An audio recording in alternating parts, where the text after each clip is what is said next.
CPIM general secretary Sitaram യെച്ചൂരിക്ക് സംഘപരിവാറിന്റെ വധഭീഷണി വീണ്ടും. യെച്ചൂരിയുടെ ട്വിറ്റർ, ഫേസ്ബുക്ക് അക്കൗണ്ടുകൾ ഹാക്ക് ചെയ്യാനും ശ്രമമുണ്ടായി. സംഭവത്തെക്കുറിച്ച് അന്വേഷിക്കുമെന്ന് ദില്ലി പോലീസ് വ്യക്തമാക്കി. വിവരങ്ങളുമായി ദില്ലിയിൽ നിന്നും സന്തോഷ് സർലിംഗ് ചേരുന്നു. സന്തോഷ്, കഴിഞ്ഞ ദിവസമാണ് യെച്ചൂരി ദില്ലി പോലീസിൽ തനിക്ക് വധഭീഷണി ഉണ്ടെന്ന് കാട്ടി പരാതി നൽകിയത്. തൊട്ടടുത്ത ദിവസം അദ്ദേഹത്തിനെതിരെ വീണ്ടും സംഘപരിവാർ വധഭീഷണി മുഴക്കിയിരിക്കുന്നു. ആരാണ് ഇതിനു പിന്നിൽ എന്നത് സംബന്ധിച്ച് എന്തെങ്കിലും വിവരം പോലീസിന് ലഭിച്ചിട്ടുണ്ടോ? വിവരങ്ങൾ ഹാരി, ജവഹർലാൽ നെഹ്റു സർവകലാശാലയിൽ സമരം ചെയ്യുന്ന വിദ്യാർത്ഥികൾക്ക് CPM general secretary Sitaram Yechury പരസ്യ പിന്തുണ നൽകിയതിനു ശേഷം തുടർച്ചയായാണ് ഇത്തരത്തിലുള്ള വധഭീഷണികൾ ഉണ്ടായിക്കൊണ്ടിരിക്കുന്നത്. CPIMന്റെ ആസ്ഥാനമായ AKG ഭവനിലെ ലാൻഡ് ഫോണിലേക്കും അതോടൊപ്പം തന്നെ സീതാറാം യെച്ചൂരിയുടെ തന്നെ മൊബൈൽ ഫോണിലേക്കും വിളിച്ചുകൊണ്ടാണ് ഇത്തരത്തിലുള്ള തുടർച്ചയായ വധഭീഷണികൾ ഉണ്ടാകുന്നത്. ഇന്നും ഇത്തരത്തിലുള്ള ഒരു വധഭീഷണി ഉണ്ടായിരിക്കുന്നു. അത് SMS ആയിട്ടാണ് മൊബൈൽ ഫോണിലേക്ക് വന്നിരിക്കുന്നത്. പാർലമെന്റിൽ ദുർഗാദേവിയെ അപമാനിച്ചത് ഉൾപ്പെടെയുള്ള ഈ കാര്യങ്ങൾക്ക് കനത്ത വില നൽകേണ്ടി വരും എന്നാണ് ഈ ഭീഷണി സന്ദേശത്തിൽ ചൂണ്ടിക്കാണിക്കുന്നത്. അതോടൊപ്പം തന്നെ ട്വിറ്ററിലും ഫേസ്ബുക്കിലും നിരവധി സന്ദേശങ്ങൾ, ഇത്തരത്തിൽ ജീവന് ഭീഷണി ഉയർത്തുന്ന തരത്തിലുള്ള സന്ദേശങ്ങളും തുടർച്ചയായി വന്നുകൊണ്ടിരിക്കുകയാണ്. ഈ പ്രസ്താവനകൾ പാർലമെന്റിൽ നടത്തിയ ഈ വിവാദവുമായി ബന്ധപ്പെട്ട JNU വിവാദവുമായി ബന്ധപ്പെട്ട നടത്തിയ പരാമർശങ്ങൾ, അതോടൊപ്പം തന്നെ കേരളത്തിലെ മഹാബലി, അസുരദേവനായ മഹാബലിയെ ഉൾപ്പെടെ പരാമർശിച്ചുകൊണ്ട് സീതാറാം യെച്ചൂരി നടത്തിയിട്ടുള്ള പരാമർശങ്ങൾ പിൻവലിക്കണം എന്നാണ് ഏറ്റവും കൂടുതലായി ഇത്തരത്തിൽ ഭീഷണി സന്ദേശം അയക്കുന്നവർ ആവശ്യപ്പെടുന്നത്. അല്ലെങ്കിൽ കരുതിയിരിക്കണം എന്നുള്ള ഭീഷണിയും ഈ സന്ദേശത്തിലൂടെ നൽകുന്നു. അതോടൊപ്പം തന്നെ സീതാറാം യെച്ചൂരിയുടെ ഔദ്യോഗിക ഫേസ്ബുക്ക്, ട്വിറ്റർ അക്കൗണ്ടുകൾ ഹാക്ക് ചെയ്യാനുള്ള ഒരു ശ്രമവും നടക്കുന്നുണ്ട്. ഈ വിവരം ശ്രദ്ധയിൽപ്പെട്ടതിനെ തുടർന്ന് ദില്ലി പോലീസിൽ സീതാറാം യെച്ചൂരി പരാതി നൽകുകയും ചെയ്തിട്ടുണ്ട്. പോലീസ് ഇതുമായി ബന്ധപ്പെട്ട അന്വേഷണങ്ങൾ ഇപ്പോഴും നടത്തിക്കൊണ്ടിരിക്കുകയാണ്. അതോടൊപ്പം തന്നെ തുടർച്ചയായി ഇത്തരത്തിൽ ഉണ്ടാകുന്ന ഈ വധഭീഷണി പാർലമെന്റിന്റെ ശ്രദ്ധയിൽപ്പെടുത്തുമെന്ന് സീതാറാം യെച്ചൂരി അറിയിച്ചിട്ടുണ്ട്. നാളെ തന്നെ ഈ വിഷയം പാർലമെന്റിന്റെ ശ്രദ്ധയിൽപ്പെടുത്തും. അതോടൊപ്പം തന്നെ മറ്റ് ചില സംശയങ്ങളും CPM ജനറൽ സെക്രട്ടറി പങ്കുവച്ചിട്ടുണ്ട്. അതിൽ ഒന്ന്, സീതാറാം യെച്ചൂരിയുടെ മൊബൈൽ ഫോൺ സംഭാഷണങ്ങൾ ചോർത്തുന്നുണ്ടോ എന്നുള്ള സംശയമാണ്. പലപ്പോഴും കോൾ ചെയ്യുന്ന സമയത്ത് ചില തരത്തിലുള്ള മുൻപ് ഇല്ലാത്ത തരത്തിലുള്ള ചില ബുദ്ധിമുട്ടുകളും അതോടൊപ്പം തന്നെ കോൾ ഫോർവേഡ് ചെയ്യപ്പെടുന്നു എന്ന് തുടങ്ങിയ സന്ദേശങ്ങളും മൊബൈലിൽ ലഭിക്കുന്നുണ്ട്. ഇതെല്ലാം തന്നെ കണക്കിലെടുത്തുകൊണ്ട് MTNL സമീപിക്കുകയും മൊബൈൽ സേവന നേതാക്കളെ സമീപിക്കുകയും അതിനുശേഷം പോലീസിൽ ഇതുമായി ബന്ധപ്പെട്ട പരാതി നൽകുകയും ചെയ്യും എന്ന് സീതാറാം യെച്ചൂരി അറിയിച്ചിട്ടുണ്ട്. ഏതായാലും ഈ കനയ്യ കുമാറിനെ അറസ്റ്റ് ചെയ്തതിന് ശേഷം JNUവിലെ വിദ്യാർത്ഥികൾക്ക് പിന്തുണ നൽകുന്നതിന്റെ ഭാഗമായിട്ട് CPIMന്റെ ഓഫീസുകളും നേതാക്കന്മാരും പരസ്യമായി ഇത്തരത്തിൽ ഭീഷണികൾക്ക് വിധേയമാവുകയും അതോടൊപ്പം തന്നെ ഓഫീസുകൾ ആക്രമിക്കപ്പെടുകയും ചെയ്യുന്ന ഒരു സ്ഥിതിവിശേഷമാണ് നിലവിലുള്ളത്. ഹരി, സന്തോഷ്, കഴിഞ്ഞ ദിവസവും അദ്ദേഹത്തിനെതിരെ വധഭീഷണി ഉണ്ടായിരുന്നു. അദ്ദേഹം നേരിട്ട് പോലീസ് സ്റ്റേഷനിലെത്തി പരാതി നൽകുകയും ചെയ്തു. പോലീസ് അദ്ദേഹത്തിൽ നിന്ന് മൊഴിയെടുക്കുകയും ചെയ്തു. പിന്നീട് അക്കാര്യത്തിൽ തുടർ നടപടികൾ എന്തെങ്കിലും ഉണ്ടായിട്ടുണ്ടോ? അല്ലെങ്കിൽ അത്തരമൊരു അന്വേഷണം നടക്കുന്നതിനിടയിലാണ് വീണ്ടും അദ്ദേഹത്തിൻ്റെ മൊബൈലിലേക്ക് SMS രൂപത്തിൽ ഭീഷണി സന്ദേശം വന്നിരിക്കുന്നത്. പോലീസ് ഇക്കാര്യത്തിൽ നൽകുന്ന വിശദീകരണം എന്താണ്? ഹാരി, ഈ വധഭീഷണിയുമായി ബന്ധപ്പെട്ട് നേരത്തെ തന്നെ പലതവണ സീതാറാം യെച്ചൂരിക്ക് ഈ സംഘപരിവാറിന്റെ ഭാഗത്തു നിന്നും വധഭീഷണി ഉണ്ടായിരുന്നു.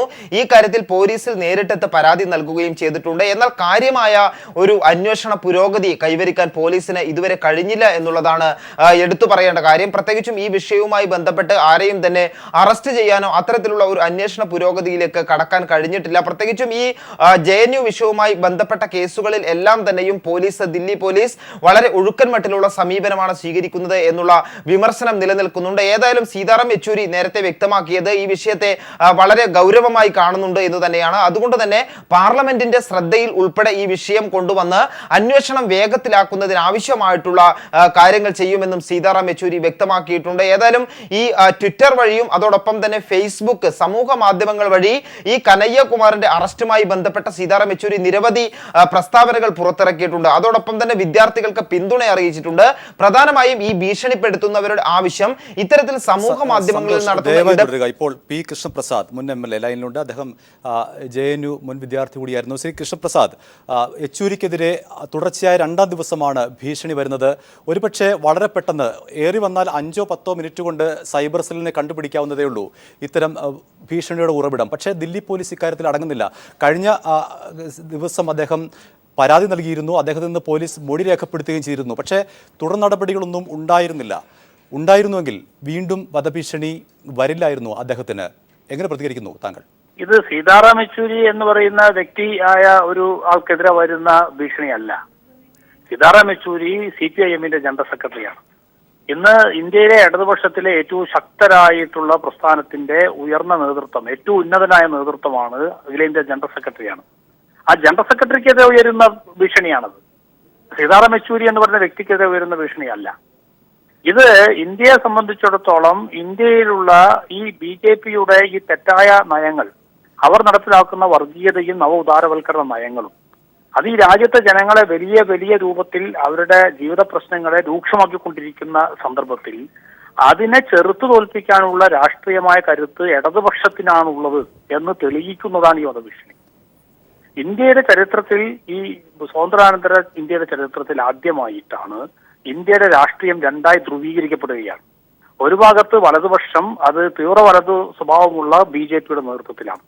മറുഭാഗത്ത് നിൽക്കുന്നത് കോൺഗ്രസ് അല്ല, അല്ലെങ്കിൽ കെജ്രിവാൾ അല്ല, അതല്ലെങ്കിൽ വേറെ ഏതെങ്കിലും ജനതാദൾ പോലുള്ള വലതുപക്ഷ രാഷ്ട്രീയ സംഘടനകളല്ല, ഇടതുപക്ഷമാണ്, ഇടതുപക്ഷ ജനാധിപത്യ ശക്തികളാണ്. അപ്പൊ ഇന്ത്യൻ രാഷ്ട്രീയം ഒരു ഭാഗത്ത് വലതുപക്ഷവും തീവ്ര വലതുപക്ഷവും, മറുഭാഗത്ത് ഇടതുപക്ഷ ജനാധിപത്യ ശക്തികളും എന്ന രൂപത്തിൽ ഇടതുപക്ഷ നേതൃത്വത്തിൽ ദേശീയ രാഷ്ട്രീയം ധ്രുവീകരിക്കപ്പെടുകയാണ്. അവിടെ ഇടതുപക്ഷത്തിനോട് മാത്രം ഈ രൂപത്തിലേക്കുള്ള കടുത്ത ആക്രമണ സ്വഭാവത്തോടു കൂടിയുള്ള ഈ ഒരു സമീപനമെടുക്കാൻ BJP-യുടെയും RSS-ന്റെയും നേതൃത്വം നിർബന്ധിതമാകുന്നതിന് എന്തുകൊണ്ടാണ്? ഇതാണ് നമ്മൾ ചർച്ച ചെയ്യേണ്ട വിഷയം. ഇവിടെ അതിന് കാരണം എന്ന് പറയുന്നത്, ഉദാരവൽക്കരണ നയങ്ങൾക്കെതിരെ ശക്തമായി സമരം ചെയ്യുന്നത് ഇടതുപക്ഷമാണ്, വർഗീയതയ്ക്കെതിരെ ശക്തമായി സമരം ചെയ്യുന്ന ഇടതുപക്ഷമാണ്. അതുകൊണ്ടാണ് ഇടതുപക്ഷത്തിനെ അവരാണ് അവസാനിപ്പിക്കേണ്ടത്, ഇല്ലാതാക്കേണ്ടത് എന്നാണ് അവർ കരുതുന്നത്. ഇത് പക്ഷേ അവർ ഉദ്ദേശിക്കുന്ന രൂപത്തിലല്ല. ഈ ഭീഷണിക്കെതിരായിട്ടുള്ള ശക്തമായിട്ടുള്ള വികാരം ഇന്ത്യയിലെ പൊതുജനാധിപത്യ സമൂഹത്തിൽ ഉയരുന്നുണ്ട്. അതുകൊണ്ടാണ് രാഹുൽ ഗാന്ധിയും കെജ്രിവാളും ഉൾപ്പെടെയുള്ള കോൺഗ്രസിന്റെയും അതുപോലെ ആം ആദ്മി പാർട്ടിയുടെയും നേതൃത്വം ഇടതുപക്ഷത്തിനോടൊപ്പം നിൽക്കുകയാണ്. JNU വിഷയത്തിൽ അവർ ഒരുമിച്ച് ഇടതുപക്ഷത്തോടൊപ്പം വന്നിരിക്കുകയാണ്. ജനതാദൾ ഉൾപ്പെടെയുള്ള മുഴുവൻ ആളുകളും ഇടതുപക്ഷത്തോടൊപ്പം വന്നിരിക്കുകയാണ്. അപ്പൊ BJP-യുടെ ഈ വർഗീയതയെയും ഉദാരവൽക്കരണത്തിന് സാമ്രാജ്യത്വ സാമ്പത്തിക നയങ്ങളോട് ഇന്ത്യയുടെ സ്വദേശി സാമ്പത്തിക നയം എന്നൊക്കെ പറഞ്ഞത് അറബിക്കടലിൽ വലിച്ചറിഞ്ഞുകൊണ്ട് ഈ വിദേശ സാമ്പത്തിക നയത്തെ പിന്തുണയ്ക്കുകയാണ് BJP ചെയ്യുന്നത്. അതിനെതിരായ വലിയ ഒരു പോളറൈസേഷൻ, ധ്രുവീകരണം, അതിന്റെ നേതൃത്വമായി ദേശീയ നേതൃത്വത്തിലേക്ക് ഇടതുപക്ഷം ഉയർന്നു വരികയാണ് ഈ സംഭവത്തിലൂടെ നമ്മൾ കാണേണ്ടത്. നന്ദി ശ്രീ കൃഷ്ണപ്രസാദ്. സന്തോഷിലേക്ക് തന്നെ. സന്തോഷ്, കഴിഞ്ഞ ദിവസം കനയ്യകുമാർ സുപ്രീം കോടതി നിയോഗിച്ച അഭിഭാഷക കമ്മീഷൻ മുൻപാകെ പറഞ്ഞ ഒരു കാര്യമുണ്ട്. കാരണം തന്നെ ആക്രമിക്കുമ്പോൾ ദില്ലി പോലീസ് കൈയും കെട്ടി നോക്കി നിൽക്കുകയായിരുന്നു. BJP അനുകൂല അഭിഭാഷകർ തന്നെ ക്രൂരമായി മർദ്ദിക്കുമ്പോൾ, കോടതിക്ക് അകത്തും പുറത്തും വെച്ച് തന്നെ മർദ്ദിക്കുമ്പോൾ ദില്ലി പോലീസ് അതൊക്കെ നോക്കി മൂകസാക്ഷികളായി നിൽക്കുകയായിരുന്നു. യഥാർത്ഥത്തിൽ ദില്ലി പോലീസിന്റെ പൂർണ്ണ നിയന്ത്രണം കേന്ദ്ര സർക്കാരിനാണ്. കേന്ദ്ര സർക്കാരിന്റെ നിലപാടുകൾ, കേന്ദ്ര സർക്കാർ മുന്നോട്ട് വയ്ക്കുന്ന കാര്യങ്ങൾ നടപ്പിലാക്കുന്ന ഒരു പണി മാത്രമാണോ ഇപ്പോൾ ദില്ലി പോലീസിനുള്ളത്? ഒരുപക്ഷെ ദില്ലി പോലീസിനെ സ്വതന്ത്രമാക്കിയിരുന്നെങ്കിൽ ഇക്കാര്യത്തിൽ ഞാൻ മുമ്പ് സൂചിപ്പിച്ചതുപോലെ വളരെ വേഗത്തിൽ അദ്ദേഹത്തിന് ആദ്യ വധഭീഷണി വന്നപ്പോൾ തന്നെ ആ വധഭീഷണിയുടെ ഉറവിടം കണ്ടെത്തുകയും കുറ്റവാളിയെ കയ്യോടെ പിടികൂടുകയും ചെയ്യാമായിരുന്നു. പക്ഷേ ഇക്കാര്യത്തിൽ പോലീസ് വലിയ ഒരു അനാസ്ഥയാണ് കാട്ടിയത്. അതിന് പിന്നിൽ ഒരുപക്ഷെ കേന്ദ്ര സർക്കാർ മുന്നോട്ട് വയ്ക്കുന്ന സംഘപരിവാറിന്റെ അജണ്ട ഉണ്ട് എന്ന് നമുക്ക് ഊഹിച്ചെടുക്കാൻ കഴിയുമോ? സന്തോഷ്, ദയവായി സന്തോഷ് മടങ്ങി വരാം. ഇപ്പോൾ സന്തോഷ് മടങ്ങി വരാം. ഇപ്പോൾ കോൺഗ്രസ് നേതാവ് ശ്രീ ടോം വടക്കൻ ചേരുന്നു. ശ്രീ ടോം വടക്കൻ, എതിർ ശബ്ദങ്ങളെ മുഴുവൻ കായികമായി അടിച്ചമർത്തുക എന്ന RSS നയം നടപ്പിലാക്കി വരുന്നു ഇന്ത്യയിലാകെ. അതിൻ്റെ ഒരു ഭാഗമായി വേണം ഇത്തരം വധഭീഷണികളെ കാണേണ്ടത്. താങ്കളടക്കമുള്ള കോൺഗ്രസ് നേതാക്കൾ ഇക്കാര്യത്തിൽ എങ്ങനെ പ്രതികരിക്കുന്നു? കുറച്ചു നേരത്തെ ശ്രീ സൊലി സൊറബ്ജിയുടെ ഒരു ഇന്റർവ്യൂ കാണായിരുന്നു. അതിൽ സൊലി സൊറബ്ജി പോലെ ഒരു ജുഡീഷ്യറിയിലെ ഒരു അഡ്വക്കേറ്റ് ആണ്, ടോപ്പ് അഡ്വക്കേറ്റ് ആണ്. സെഡിഷൻ ലോസിനെ പറ്റിയിട്ടും പിന്നെ ഡൽഹി പോലീസിൽ നടക്കുന്ന കാര്യങ്ങളും അതിലുമുപരി ആന്റി നാഷണൽ എന്നുള്ള വിഷയങ്ങൾ ആരാണ് ഡിഫൈൻ ചെയ്യുന്നത്? ഇപ്പോൾ നടക്കുന്നത് ഒരു കൃത്യമായൊരു ഫാസിസ്റ്റ് ഫോഴ്സിന്റെ ഒരു എനർജിയാണ്. ഇത് ആര് കൊണ്ടുവരുന്നു? സംഘ് പരിവാറിന്റെ ഭാഗമാണോ? അതെ ഇതിൽ വേറെ ഇൻട്രസ്റ്റുകൾ ഉണ്ടോ? ഇതൊരു ഇൻവെസ്റ്റിഗേറ്റീവ് ഏജൻസിയുടെ കാര്യമാണ്.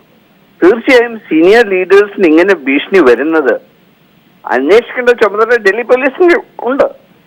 അത് അന്വേഷിക്കാതെ നാഷണൽ ലീഡേഴ്സിനെ ഒക്കെ, ഞാൻ സീതാറാംജിയുടെ ഒരു പ്രസംഗം കണ്ടതാ. എന്നെ സെഡിഷൻ നിയമത്തിൽ നിങ്ങൾ അറസ്റ്റ് ചെയ്യണമെങ്കിൽ അറസ്റ്റ് ചെയ്തോളൂ. പക്ഷെ നാഷണലോ ആന്റി നാഷണൽ തീരുമാനിക്കുന്ന ആര്? നിങ്ങളാണോ ഫോഴ്സസ് തീരുമാനിക്കുന്നത്? എവിടെയാണ് സെഡിഷൻ ലോ ആരംഭിക്കുന്നത്? എവിടെയാണോ നാഷണൽ ആന്റി? നിങ്ങളാണോ ഈ സർട്ടിഫിക്കറ്റ് ഇഷ്യൂ ചെയ്യുന്നവര്? നിങ്ങൾ എവിടെയായിരുന്നു ഫ്രീഡംസ് പ്രകടന സമയത്ത്? സെഡിഷൻ ലോസ് മാറ്റണം എന്നല്ല ഞാൻ പറയുന്നത്. സെഡിഷൻ ലോസ് അത് അപ്രോപ്രിയേറ്റ്ലി അത് പാർട്ട് ഓഫ് ദി ലോ സിസ്റ്റമാണ്. പക്ഷേ ആരെ സെഡിഷൻ ലോയിൽ കൊണ്ടുവരണം? ആരാണ് ഈ സെഡിഷൻ ലോസിന്റെ പിന്നില്? ഇപ്പോ അരുൺ ജെയ്റ്റ്ലിയെ പോലും ഇവര് സെഡിഷൻ ലോയില് ഉത്തർപ്രദേശിൽ കേസ് വാദിച്ചല്ലോ, വിഡ്രോ ചെയ്തു അവരുടെ എതിരെ. അപ്പൊ ഈ സെഡിഷൻ ലോസ്, പേട്രിയോട്ടിസം, നാഷണലോ ആന്റി നാഷണലോ, ഇത് സംഘപരിവാരല്ല തീരുമാനിക്കേണ്ടത്. ഇത് ഈ രാജ്യത്തെ സ്നേഹിക്കുന്നവരാണ് തീരുമാനിക്കുന്നത്.